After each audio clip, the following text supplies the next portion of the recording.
Hi, Gary. Hi, Nikki. You are welcome to our news corner for the SAOUG 2025 conference. Excellent. Are you enjoying it so far? I've had a really good conference, actually. Really good people here. Lots of practitioners as well who really understand software and understand what their businesses need. Amazing. Briefly introduce yourself and what you do to our audience. Okay, my name's Gary Hallam and I'm the Senior Account Executive for Perforce Delphix, and I'm responsible for the Middle East and Africa region. Oh, someone once again said Middle East and Africa. My previous guest, we spoke about Middle East and Africa, and I think it's about time that the Middle East just move over to Africa. Is that right? We've got to bring the Middle East into the African fold. That's fair enough. So, the conversation around this conference, or the recurring theme around the conference, has been around humanizing AI. How do you ensure that the human element is not missing within your organization? Well, that's an interesting aspect, really, because I think what our product is designed to do is there's two things that our product does. It moves data very, very quickly, and we're also able to mask sensitive PII data. Okay, so we're not really an AI business, if you like, but we apply our tools to AI data in order to make it safe to use. Okay, so I guess you could say that what our product does is empower the end users to control the AI data, because one of the big aspects that I've found in business is it's not really the technology that's important, but it's the political boundaries of whose data is this and how safe is the data. And so what our tool allows you to do is to make the data safe, i.e. protect the sensitive information, so that the data owner is happy to give you the data that you need to do the innovation with. Amazing. Now, you've just used a very interesting word, and I'm going to ask you to expand on it, which is the political boundaries around data. What do you mean by that? Well, it's funny because when I first started in business and integrating data together, we went into a bank, and it's very powerful if you can take data from one part of the business and combine it with another part of the business. And in technology, that's very, very easy to do. So I was working for a bank in New York, and we were going to put the investment information together, we were going to put the account information together, and we were going to put the credit card information together. Amazing. All quite easy to do. But then we talked to the credit card people, and we said, I need to access the credit card database. And that person said no, and he continued to say no right up until the end of the project, because we could not use his data.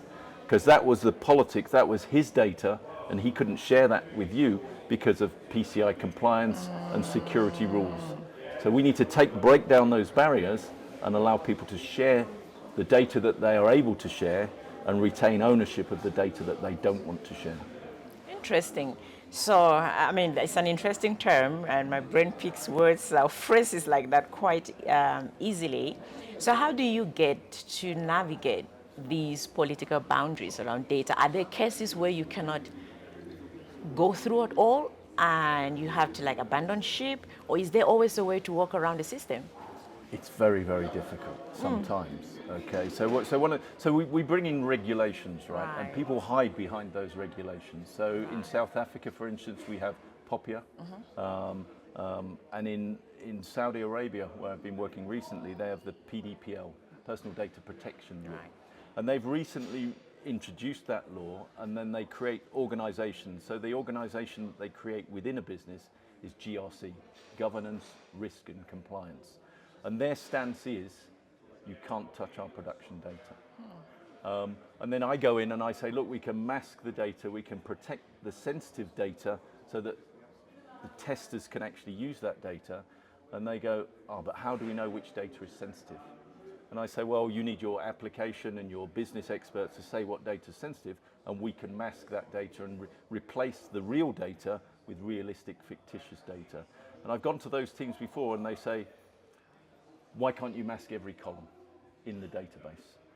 And then what you have to do is to go back and logically explain with an expert to say why you're unable to mask, let's say, an SAP application that someone has spent 25 years developing, has hundreds of thousands of tables, let alone columns, and explain that it's absolutely impractical to mask every column in that database. And so usually it just takes time, right? It takes time to break down those barriers and then connect the people together. But it's an ongoing process, and you make small progress and then prove it with experts and then move forward. So what I'm hearing is that regulation is good, but it also has its evils. Regulation is fantastic, otherwise it would be chaos. Right? So you need the regulation. And I know that in South Africa, as in many countries, rules are there to be broken or bypassed, let's say. But yeah, I think it's all about being pragmatic with the regulation and saying, we want to get to this point and we're on a path towards that, and what is a safe way to help people to get to safe data that they can use to perform their innovation with. Interesting. I think for me, I'm learning this for the first time, that there are actually barriers like that exist where some data cannot be accessed. I thought it's publicly available. But they easily get my data. What should I do about that? Sorry, it's what? They easily get my data. Yeah. How do I do about that? Well, other people, so bad actors getting hold of your data, or... And businesses. Oh, in terms of your personal data? Yes, my personal data. Well, I've had this sort of idea and dream that actually you are the owner of your data. Right. And businesses are really just the custodian of your data. And so my personal idea, it's nothing to do with my company, is that if you could somehow own your data and then mask your data inside of other businesses, then that would be fantastic, because then you'd feel comfortable, they have your data, and if they do something you don't like with it, then you actually mask it yourself. And I think there's possibly the technology that exists to be able to do that, but I think we're quite a long way off from that. I think the idea is that that regulation is all there to, the PDPL laws is all about the companies must protect your data. They must use it only for reasons that they've explained to you that they will use it for. And then you also have a right for that data to be deleted if you don't like it. Right. Which is fine, but the company is the owner of the data, and really you should be the owner of the data. So these laws are put in place to help you and protect you getting that data. But obviously it's a global world that we live in. Right. And so, there are different, again, it's about political, legislative boundaries which make that a difficult concept and a difficult process to put in place. Yeah, I don't know if it was with you yesterday that we had this brief conversation with someone, and yeah, I'm sure you've met a lot of people. Yeah, I can't even remember who, but we had this brief conversation around how businesses today, they don't want to give you your receipt when you buy in a store. They will ask for your email or your phone number to send the receipt to your number. It's one way of collecting your personal data, so to say, and things like that bothers me. But anyway, let me move away a little bit from that and ask around data comes from humans, right? Yes. And humans have a lot of flaws. Absolutely. And weaknesses and some evil stuff that we cannot even mention here. So for us to make better decisions using these data that come from these flawed humans, how do we make sure that we don't pass our evil all over to the AI? I think that's a very, it's a very complex and difficult situation, because we've all got, it's the biases as well, not just it's not necessarily evil, it's just the way we live in the world. We're all human, we don't know everything, right? But AI can pick up and emphasize those biases, which is a real problem. And I think you've just got to keep the human in the loop, and really it's quite interesting. I was speaking with someone the other day who I think it was you actually, wasn't Probably, it? It was your book about Tony Stark, wasn't it? Yes, that's and right. we're talking about Tony Stark and the that really resonated with me, because I thought, you've got to keep the human in the loop. Inside, And it's a real problem, because you've got to understand the provenance of data. So today, in any business, you've got to know where that data, you've got to be able to say, how you came to that decision. So if you give someone some investment advice and that turns out to be wrong, you've got to prove to them that you were acting with good intent, right? So that means you've got to understand where that answer came from or where that advice came from. So if you're going to use AI, really you've got to go and understand how that artificial intelligence gave you that answer.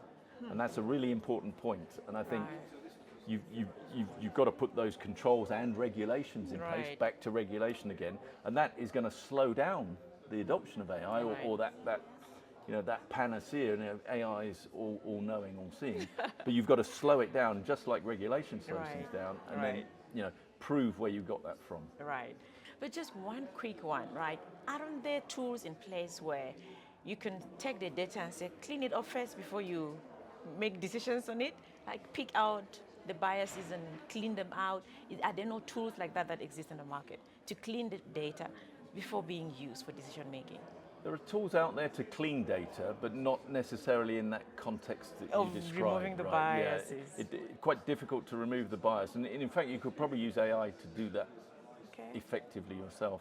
But when I talk about cleansing data, it's every database that is out there has dirty data in it because the data is input by humans, right? And the validation rules, and even validation rules change over time. Security gets tighter over time.